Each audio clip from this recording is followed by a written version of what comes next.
இன்னைக்கு நம்ம ஐயனார் துணையில 2 திருப்புமுனை நடக்க போகுது. பாண்டி வானதிய ரொம்ப திட்டிட்டு இருக்காரு. "உனக்கு உங்க வீட்ல இருக்க பிடிக்கலன்னா, நான் உன்ன ஹாஸ்டல்ல வச்சு பார்த்துக்கிறேன்னு சொன்னேன்ல. அப்புறம் எதுக்கு எங்க அண்ணன வந்து சீக்கிரம் கல்யாணம் பண்ணிக்கன்னு நீ சொன்ன? உன்னால தான் எங்க அண்ணன் இப்படி குழிக்குள்ள விழ பார்த்துச்சு" அப்படின்னு சொல்றாரு.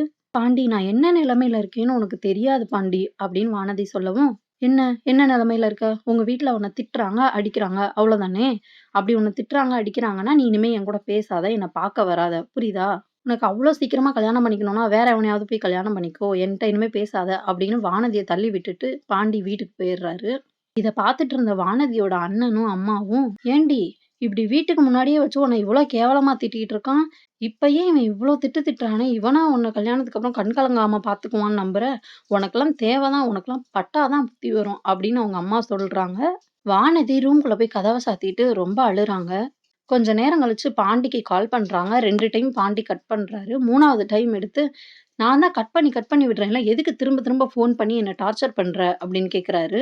"பாண்டி நான் உன்ட்ட பேச தானே கால் பண்ணேன். எதுக்கு என் மேல எரிஞ்சு எரிஞ்சு விழுற?" அப்படின்னு கேட்குறாங்க. "உன்ட்ட பேச பிடிக்காம தானே நான் கட் பண்றேன். அப்புறம் எதுக்கு திரும்ப திரும்ப நீ என்ன டார்ச்சர் பண்ற? ஃபோன வையி" அப்படின்னு சொல்லி திட்டிட்டு வச்சர்றாரு. வானதி பாண்டி இப்படி திட்டுறதையும், அவங்க அம்மா "இவனா உன்ன கண் கலங்காம வச்சு காப்பாத்த போறான்" அப்படின்னு சொன்னதையும் நெனச்சு நெனச்சு பார்க்குறாங்க.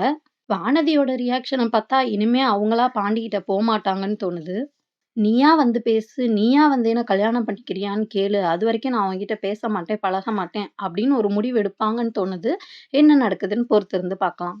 அனீஸ் சேரன கூட்டிட்டு அவங்க வீட்டுக்கு போறாரு. அவங்க தங்கச்சிகிட்ட நிச்சயதார்த்தம் கேன்சல் ஆயிடுச்சு அப்படின்னு ஹிந்தியில சொல்றாரு. சேரன் ரொம்ப வருத்தத்தோட சொல்லிட்டு இருக்காரு. "பாண்டிக்காக தான் இந்த கல்யாணத்த நான் பண்ண ஒத்துக்கிட்டேன். ஆனா இந்த மாதிரி ஆயிடுச்சு.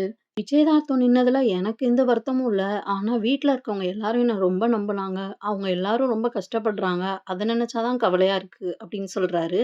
"நிச்சயதார்த்தம் நின்னத பத்தி உங்களுக்கு கவலையே இல்லையா பாய்?" அப்படின்னு அனீஷ் கேட்குறாரு. "எனக்கு என்ன கவல? நான் என்ன விருப்பப்பட்டா இந்த கல்யாணத்த ஒத்துக்கிட்டேன். பாண்டிக்காக தான் ஒத்துக்கிட்டேன். அதனால எனக்கு எந்த கவலையும் இல்ல" அப்படின்னு சொல்றாரு.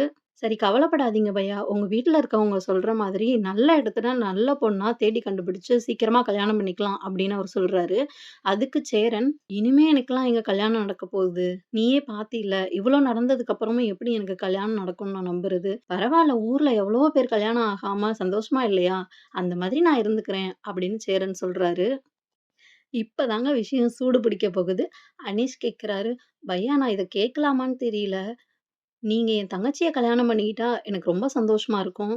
என் தங்கச்சிய நான் எதுக்காக இந்த ஊருக்கு கூட்டிட்டு வந்தேன்னு நெனைக்கிறீங்க? அவளுக்கு இங்கேயே ஒரு நல்ல இடமா பார்த்து கல்யாணம் பண்ணி குடுக்கணும் அப்படிங்கிறதுக்காக தான். நீங்க எவ்வளோ நல்லவர்ன்னு எனக்கு தெரியும். நீங்க என் தங்கச்சிய கல்யாணம் பண்ணிக்கிட்டா எனக்கு ரொம்ப சந்தோஷமா இருக்கும்" அப்படின்னு சொல்றாரு. சேரன் அப்படியே ஷாக் ஆயிர்றாரு. "என்ன நீ இப்படி சொல்ற? விளையாடாத" அப்படின்னு சொல்றாரு. "ஏன் பையா எங்கள்ட்ட வீடு இல்ல, வசதி இல்ல, நகை, பணம், காசெல்லாம் இல்லன்னு நெனைக்கிறீங்களா?" அப்படின்னு கேட்கறாரு. "ச்சீ! ச்சீ! அப்படிலாம் ஒண்ணும் இல்ல. என்ன நீ அப்படி பேசுற? அதெல்லாம் நான் நெனைக்கல" அப்படின்னு சொல்றாரு. சேரன் சந்தா என்ன நெனைப்பாங்களோ அப்படின்ட்டு பார்க்குறாங்க. ஆனா சந்தா வெட்கப்பட்டுட்டு உள்ள சிரிச்சுட்டு ஓடுறாங்க. அத சேரன் பார்த்துட்டு, "என்ன இவ சிரிச்சுக்கிட்டே வெட்கப்பட்டுட்டு ஓடுறா? ஒருவேளை அவளுக்கு என்ன புடிச்சிருக்கோ?" அப்படின்னு யோசிக்கிறாரு. ஒரு 2 நிமிஷம் யோசிச்சதுக்கப்புறம், பின்னாடி திரும்பி பார்த்து சந்தாவ சிரிக்கிறாரு. அவங்களும் பதிலுக்கு சிரிக்கிறாங்க. இவங்க 2 பேரும் மாறி மாறி வெட்கப்பட்டு சிரிக்கிறத அவங்க அண்ணன் அனீஷ் பார்க்குறாங்க. "ஆஹா! ஒர்க் அவுட் ஆயிடுச்சடா" அப்படின்னு மனசுல நெனச்சிருப்பாரு. இந்த கேப்ல சேரன் வீட்ல இருக்கவங்க எல்லாரும், "அண்ணன் தான் ரொம்ப கவலையில இருப்பாங்க. அவர எப்படியாவது இந்த விஷயத்துலேருந்து வெளியில கொண்டு வரணும். நம்ம எல்லார விட அவரு தான் ரொம்ப கவலையா இருப்பாரு. ஆனா எல்லாரும் சேர்ந்து அவர திட்டிட்டோம். அண்ணன நம்ம எல்லாரும் சேர்ந்து உற்சாகப்படுத்தணும். அடுத்து உடனே கல்யாணம்னு சொன்னா அண்ணனுக்கு ஒரு மாரி இருக்கும். ஃபர்ஸ்ட்டு இந்த விஷயத்துலேருந்து அவர் மீண்டு வரணும். அதுக்கு நம்ம தான் ஹெல்ப் பண்ணணும்" அப்படின்னு ரொம்ப உற்சாகமா பேசிட்டு இருக்காங்க.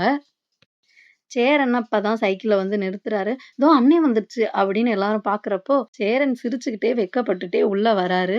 அத பார்த்துட்டு சோழன், "ஏய்! அண்ணன் என்ன தண்ணி கிண்ணி போட்டு வந்திருக்காடா?" அப்படின்னு சொல்றாரு. பாண்டி அதுக்கு, "அந்த மாரி வேலையெல்லாம் நீ தான் பார்ப்ப. அண்ணன் பார்க்க மாட்டாங்க" அப்படின்னு சொல்றாரு. "என்னப்பா எல்லாரும் பேசிட்டு இருக்கீங்களா?" அப்படின்னு ரொம்ப கேஷுவலா அவரு பாட்டுக்கு வந்து சேர்ல உட்கார்றாரு. சந்தாவ ஃபர்ஸ்ட்டு பார்த்தது, அவங்க கூட பேசினது, பழகுனது எல்லாத்தையும் நெனச்சு பார்த்துட்டு அவரு மெய் மறந்து சிரிச்சுக்கிட்டு இருக்காரு. இவரு சிரிச்சுக்கிட்டு இருக்கத எல்லாரும் குறுகுறுன்னு பார்க்குறாங்க. "என்னாச்சு அண்ணனுக்கு? ஏன் இப்படி சிரிச்சுக்கிட்டு இருக்காங்க?" அப்படின்னு பார்க்கிறதோட இன்னைக்கு எபிசோடு முடியுதுங்க. சேரனுக்கும் சந்தாவுக்கும் நடுவுல காதல் மலர்ற சமயத்துல, பாண்டிக்கும் வானதிக்கும் நடுவுல இருக்க காதல் முறிஞ்சிருமா? அப்படிங்கிறத நம்ம பொறுத்திருந்து தான் பார்க்கணும். இந்த வீடியோக்கு லைக் பண்ணிக்கிட்டு நம்ம சேனல சப்ஸ்கிரைப் பண்ணி வச்சுக்கோங்க.